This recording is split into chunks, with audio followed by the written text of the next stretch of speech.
everybody, this is Dr. Doug. Welcome back to my YouTube channel. You are so welcome here.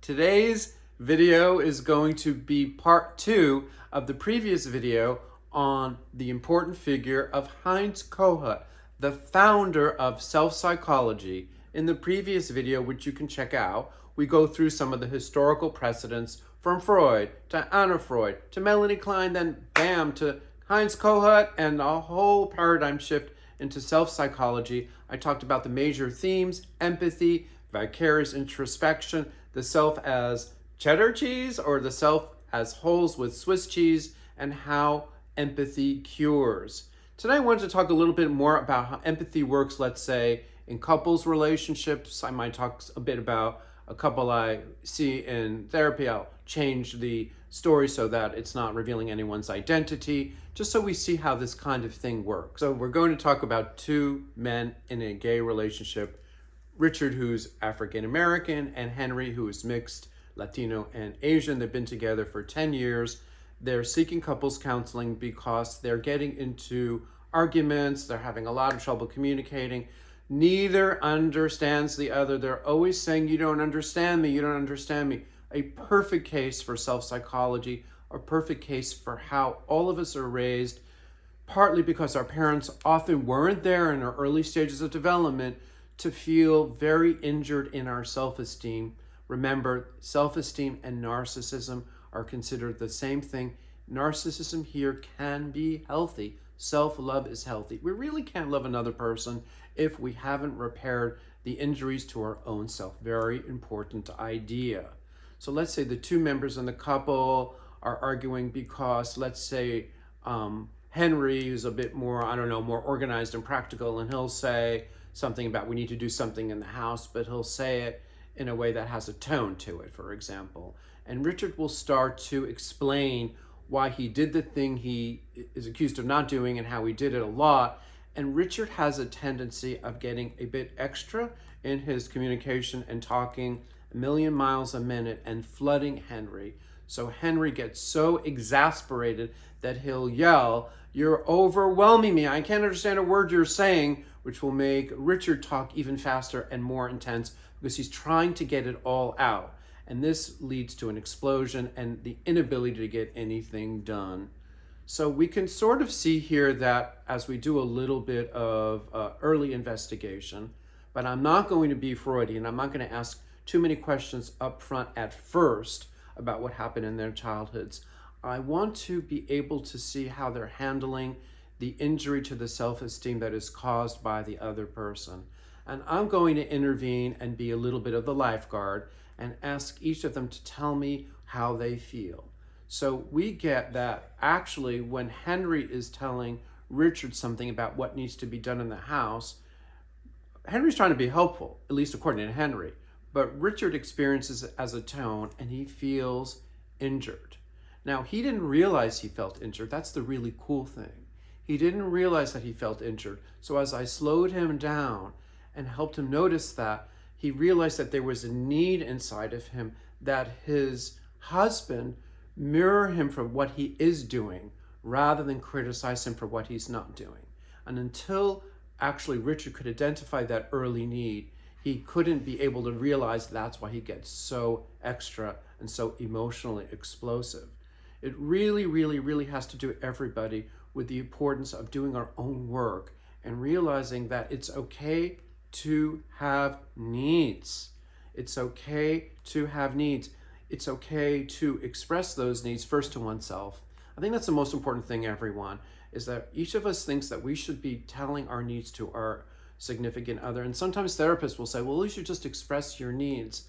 I'm not a huge fan of that. I think that a lot of actual work needs to be done first so that each of us knows what those needs are, and furthermore can identify the difference between a very early need when it wasn't met and how much pain and hurt and trauma is there versus how that need gets metabolized and expressed to one's partner. And that's really hard work. And unfortunately, the best place to do that is psychotherapy. I say unfortunately because there should be so many other avenues to get this met.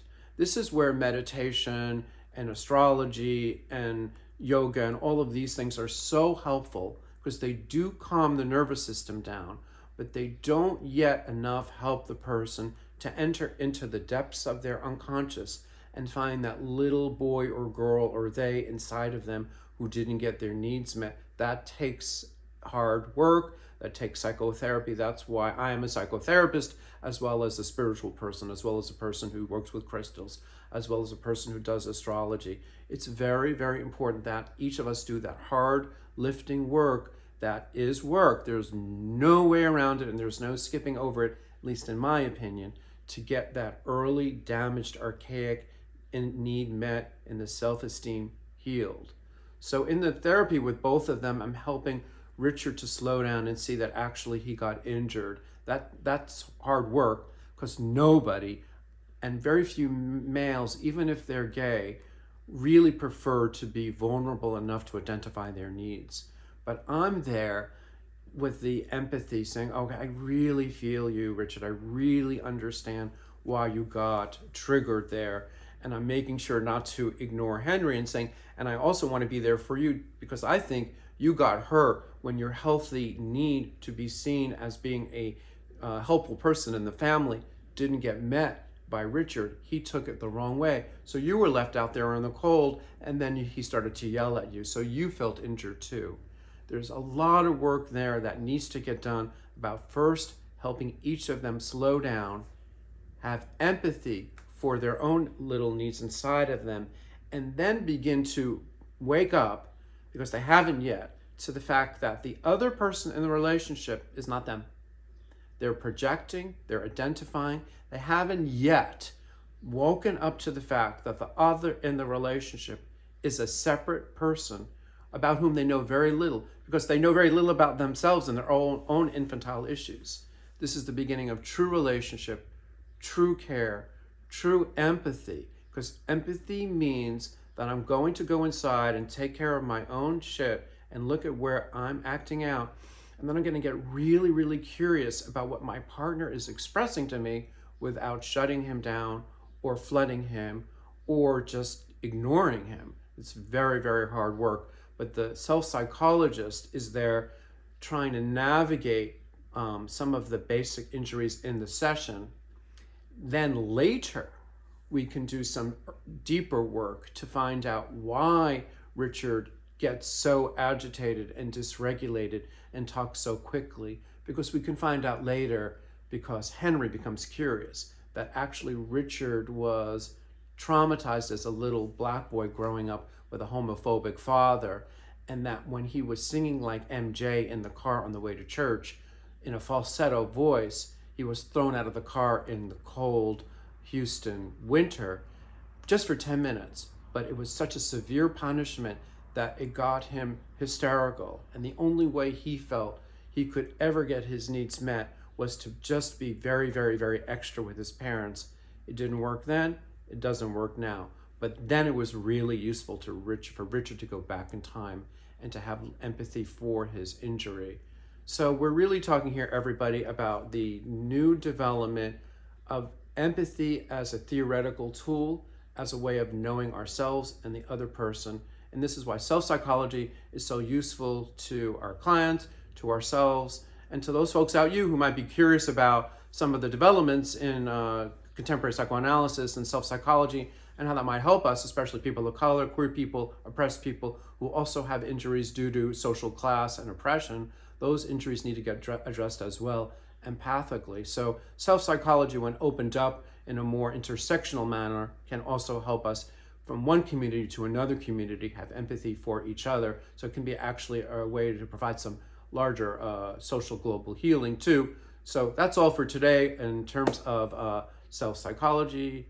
And Heinz Kohut, thank you so much for coming to my channel. If you like what you see, don't forget to smash that like button and leave some questions in the comments section.